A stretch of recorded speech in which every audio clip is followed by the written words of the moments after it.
प्यारे बच्चों नमस्कार। आप सभी का स्वागत है आपके अपने चैनल गोल्डन पाठशाला में। इस क्लास में हम लोग विज्ञान के महत्वपूर्ण प्रश्न देखेंगे और ये विज्ञान के प्रश्न हमने जो है कक्षा 8 की बुक जो आपकी विज्ञान की है उससे लिए हैं। हर लेसन का हम चैप्टर वाइज अध्ययन करेंगे और उसमें जितने भी बहुविकल्पी प्रश्न दिए गए हैं वो आप लोगों को करवा दे रहे हैं। तो देखते हैं, पहला क्वेश्चन आपका देखो दिया गया है कि आधुनिक संचार का माध्यम क्या है, अर्थात जो आजकल प्रयोग में लाया जा रहा है संचार का माध्यम।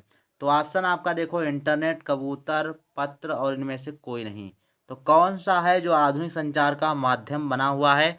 तो इसका राइट आंसर सभी लोगों को मालूम है क्या भैया है? इसका राइट आंसर आपका इंटरनेट हो जाएगा। फर्स्ट ऑप्शन सही हो जाएगा। दूसरा आपका दिया गया है कि भारतीय अंतरिक्ष कार्यक्रम के जनक कौन है? तो भारतीय अंतरिक्ष कार्यक्रम के जनक इसमें कौन से हैं? डॉक्टर हार्वर्ड माइकल हैं, सभी लोगों ने पढ़ा होगा। आर्यभट्ट हैं या डॉक्टर विक्रम साराभाई या इनमें से कोई नहीं। तो राइट आंसर आपका हो जाएगा थर्ड वाला, यानी डॉक्टर विक्रम साराभाई। ये सेकेंड ऑप्शन आपका थर्ड वाला सही हो जाएगा। तीसरा क्वेश्चन देखो दिया गया है कि सूचना और संचार प्रौद्योगिकी का आरंभ कब हुआ था? ये भी इम्पोर्टेंट आपका क्वेश्चन दिया गया है और पहले लेसन से ही है। आईसीटी योजना का प्रारंभ कब किया गया था? तो इसका राइट आंसर आपका 2004 हो जाएगा, ध्यान रखिएगा। अगला प्रश्न आपका देखो दिया गया है कि ऊर्जा के नवीकरणीय स्रोत का मतलब यह है कि ऐसा स्रोत जो भविष्य में असीमित मात्रा में उपलब्ध है, कभी ख़त्म ना होने वाला। तो पेट्रोल और डीजल और एलपीजी ये सब सीमित साधन होते हैं, कुछ एक समय के बाद ये ख़त्म नष्ट हो जाएंगे। सौर ऊर्जा आपका राइट आंसर हो जाएगा। सौर ऊर्जा नवीकरण ऊर्जा का स्रोत है। तो था चौथा वाला ऑप्शन आपका राइट हो जाएगा। क्वेश्चन नंबर 5 पर चलते हैं। बहुत ही इंपॉर्टेंट प्रश्न आपके ये हैं, ध्यान रखना है आपको। अपनी किताब आपको अच्छे से पढ़ के जाना है, अच्छा आप कर पाएंगे। पांचवा नंबर क्वेश्चन देखो दिया गया है कि थर्माकोल का दूसरा नाम क्या है? सेकंड लेसन है। थर्माकोल का दूसरा नाम टेफ्लॉन, स्टाइरोन, नायलॉन या डेक्रान। तो बा ऑप्शन इसमें राइट हो जाएगा, स्टाइरोन। स्टाइरोन थर्माकोल का दूसरा नाम है। 6 नंबर देखो प्रश्न आपका दिया गया है कि पौधे का मुख्य पोषक तत्व क्या है? तो मुख्य पोषक तत्व क्या है भैया? तो फर्स्ट ऑप्शन गंधक, बा ऑप्शन ऑक्सीजन और सा नाइट्रोजन और दा है कार्बन। तो इसमें राइट आंसर आपका हो जाएगा नाइट्रोजन। जो पौधों का मुख्य तत्व है वो क्या है? नाइट्रोजन है और जीव जंतु के लिए ऑक्सीजन महत्वपूर्ण होती है। 7वां नंबर देखो क्वेश्चन दिया है कि फेरिक ऑक्साइड मिलाने से निर्मित कांच कौन सा होता है? तो फेरिक ऑक्साइड से किस रंग का कांच बनता है? तो इसमें राइट आंसर आपका बा वाला होगा, हल्का नीला। हल्का नीला बन जाता है फेरिक ऑक्साइड मिलाने से, ध्यान रखना। अगला क्वेश्चन नंबर 8 देखो दिया गया है कि खिड़कियों में प्रयोग किया जाने वाला कांच कौन सा है? ये भी आपका राइट आंसर इसमें बताना है। ऑप्शन आपके लिए हैं कठोर कांच, फोटोक्रोमिक कांच, फ्लिंट कांच, साधारण या मृदु कांच। ये ही 4 प्रकार आपके कांच के होते हैं। कांच के 4 प्रकार होते हैं, कठोर कांच, फोटोक्रोमिक कांच, फ्लिंट कांच, साधारण या मृदु कांच। तो इसमें राइट आंसर आपका हो जाएगा जो खिड़कियों में प्रयोग करते हैं उसको साधारण या मृदु कांच कहा जाता है। दा ऑप्शन आपका राइट हो जाएगा। नेक्स्ट चलते हैं तीसरे नंबर क्वेश्चन पर। क्या है ये? थर्ड लेसन से क्वेश्चन है ये और इसमें आपका देखो 9 नंबर क्वेश्चन दिया गया है। न्यूट्रॉन की खोज किसने की थी? तो ऑप्शन देखो आपके लिए है कणाद। कणाद ऋषि हुए हैं, उनका नाम दिया गया है। बा डाल्टन, सा जेम्स चैडविक, दा आपका रदरफोर्ड। तो ध्यान रखना न्यूट्रॉन की खोज आपकी चैडविक ने की थी। हमने आपको बताया था ईट पर नाच, आप याद रखना ईट पर नाच। इससे आप जो है आसानी से याद रखेंगे। न्यूट्रॉन यानी ना से न्यूट्रॉन, चा से चैडविक, पा से परमाणु, रा से रदरफोर्ड, ई से इलेक्ट्रॉन और टा से टॉमसन। ध्यान रखना इन्होंने खोज की थी। न्यूट्रॉन की खोज चैडविक ने की थी। 10 नंबर प्रश्न आपका देखो दिया गया है कि किसी तत्व के वह परमाणु जिनकी परमाणु संख्या समान होती है परंतु द्रव्यमान संख्या भिन्न होती है क्या कहलाते हैं? तो इसमें आपका देखो सा ऑप्शन राइट हो जाएगा, समस्थानिक कहलाते हैं। सा ऑप्शन राइट हो जाएगा। अगला प्रश्न आपका दिया गया है कि 11 नंबर, जल में ऑक्सीजन की संयोजकता कितनी है? तो जल में ऑक्सीजन की संयोजकता होती है भैया 2। तो इसमें दा वाला ऑप्शन आपका राइट हो जाएगा, फोर्थ वाला ऑप्शन, 2 ऑप्शन सही हो जाएगा। अगला प्रश्न आपका देखो 12 नंबर दिया गया है, ये भी इंपॉर्टेंट है। न्यूट्रॉन का आवेश क्या होता है? तो न्यूट्रॉन का आवेश क्या होता है, सभी लोग ध्यान रखेंगे।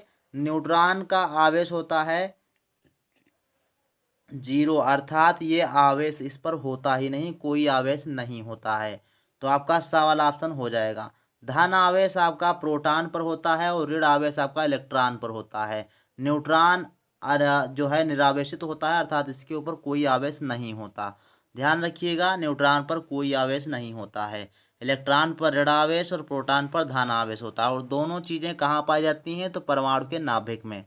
अगला प्रश्न आपका दिया गया है, न्यूट्रॉन और प्रोटॉन नाभिक में पाए जाते हैं, इलेक्ट्रॉन कक्षा में होते हैं।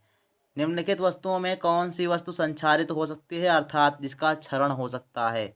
लकड़ी की मेज, बा स्टील की कुर्सी, सा खुली स्थानों पर रखे लोहे की छड़ और तेल लेपित लोहे की छड़। इसमें क्वेश्चन कर रहा है कि निम्नलिखित वस्तु में कौन सी वस्तु संक्षारित हो सकती है?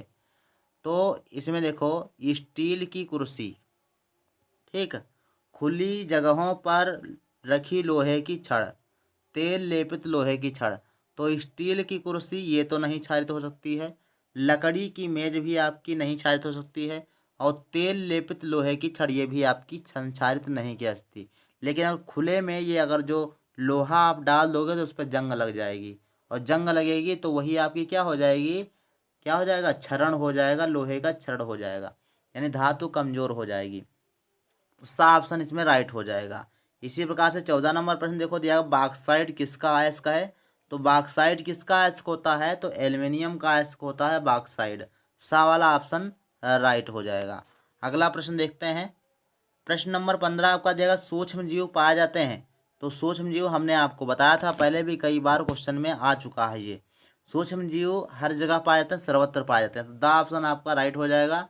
जिस प्रकार से ईश्वर कण कण में विद्यमान है, उसी प्रकार से सूक्ष्म जीव भी कण कण में विद्यमान है, ध्यान रखना।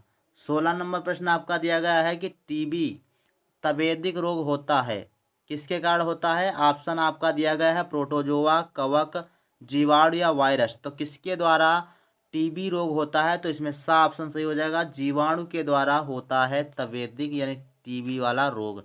ध्यान रखना, टीबी का रोग जीवाणु द्वारा होता है। 17 नंबर क्वेश्चन आपका दिया गया, चना मटर की जड़ों की गांठों में पाया जाने वाला जीवाणु।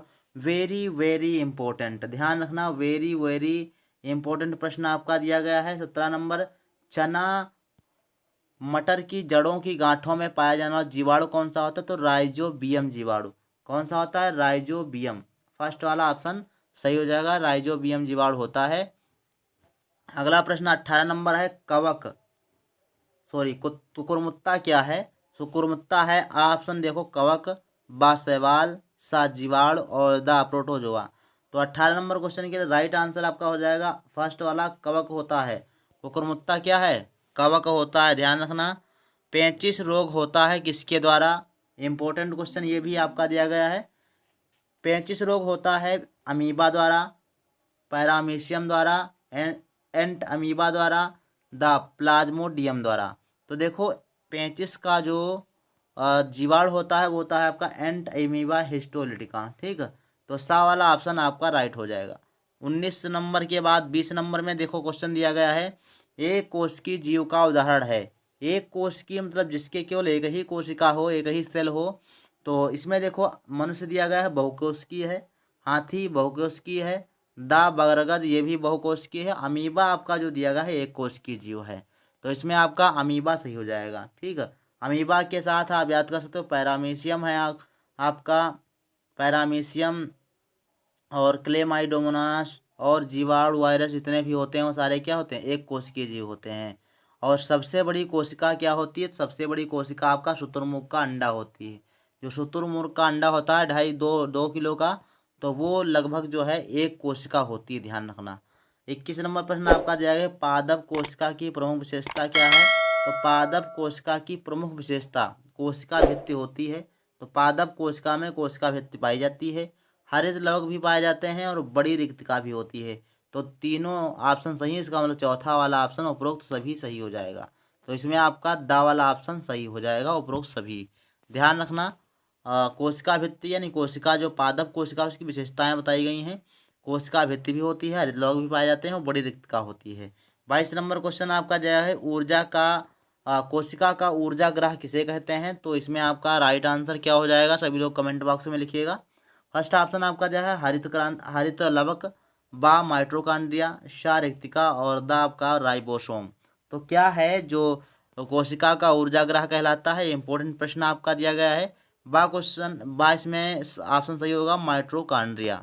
ठीक, माइट्रोकांड्रिया को कोशिका का ऊर्जा ग्रह कहते हैं। अब देखो क्वेश्चन दिया गया है कि ऑक्सिन क्या है, ये क्वेश्चन पूछा जा चुका है, इंपॉर्टेंट चीज है। 23 नंबर प्रश्न, ऑक्सिन आ जंतु हार्मोन, बा औषधि, सा उत्सर्जी पदार्थ, दा पादप हार्मोन। तो कौन सा राइट आंसर है? तो ऑक्सिन आपका पादप हार्मोन्स होता है, दा वाला ऑप्शन राइट हो जाएगा। 24 नंबर देखो प्रश्न आपका दिया गया है कि फलों को पकाने के लिए कौन सा हार्मोन उपयोग किया जाता है? तो फलों को पकाने के लिए कौन सा हार्मोन उपयोग में लाते हैं? फर्स्ट ऑप्शन देखो ऑक्सिन और एब्सिसिक अम्ल, एथिलीन या साइटोकाइनिन। तो इसमें आपका सा वाला सही हो जाएगा। एथिलीन को प्रयोग करते हैं, एथिलीन का प्रयोग करते हैं फलों को पकाने के लिए। 24 नंबर के बाद देखो 25 नंबर क्वेश्चन में चलते हैं। तो इसमें लिखा है जंतुओं में निरंतरता के लिए आवश्यक है, क्या आवश्यक है? तो जंतुओं में निरंतरता के लिए क्या जरूरी है? तो इसमें आपका सा वाला ऑप्शन सही हो प्रजनन जरूरी होता है। ठीक, पाचन श्वसन उत्सर्जन तो ये तो जीवन के लिए जरूरी है, लेकिन जीवों में निरंतरता यानी जीवों की जो जाति है बनाए रखने के लिए प्रजनन आवश्यक है ना। और 26 नंबर प्रश्न दिया गया है कि बाह्य निषेचन होता है, तो बाह्य निषेचन कितने होता है? फर्स्ट ऑप्शन देखो मेढक, गाय, मनुष्य, बकरी। तो गाय, मनुष्य, बकरी तो आप सोच ही नहीं सकते हो कि बाह्य निषेचन होता होगा, है ना। तो इसमें आपका राइट आंसर हो जाएगा मेढक। मेढक में आपका बाह्य निषेचन होता है। 27 नंबर क्वेश्चन दिया है कि लैंगिक प्रजनन में भाग लेते हैं। तो लैंगिक जो प्रजनन होता है इसमें नर एवं मादा दोनों जंतु भाग लेते हैं। तो इसमें आपका बा ऑप्शन सही हो जाएगा, ध्यान रखना। लैंगिक प्रजनन इसमें आपका नर एवं मादा दोनों क्या करते हैं, भाग लेते हैं। 28 नंबर प्रश्न दिया गया है कि आंतरिक निषेचन होता है तो किसमें? आंतरिक निषेचन किसमें होता है? नर के शरीर के बाहर, मादा शरीर के अंदर, नर शरीर के अंदर या मादा शरीर के अंदर।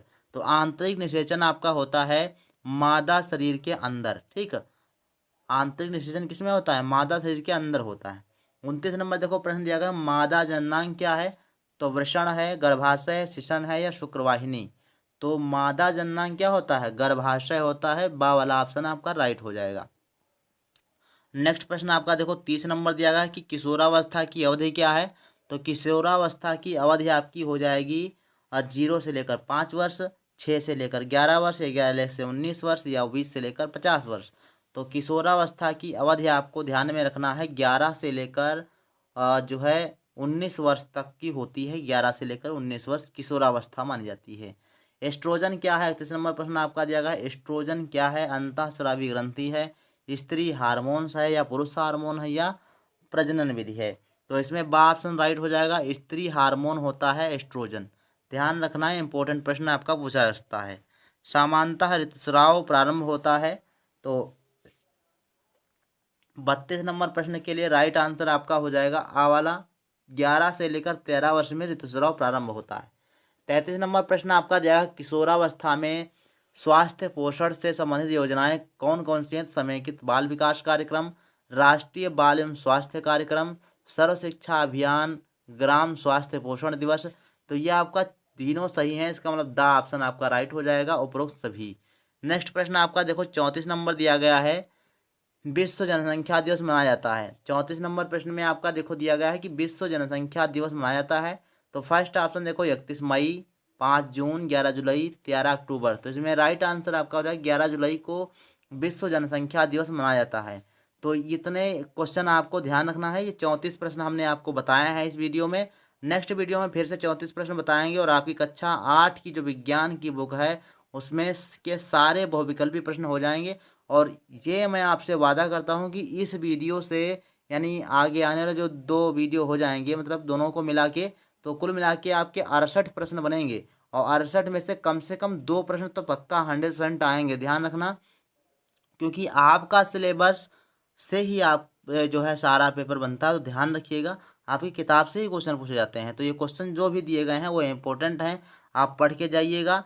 तो इस वीडियो में बस इतना ही, मिलते हैं नेक्स्ट वीडियो में, तब तक के लिए धन्यवाद।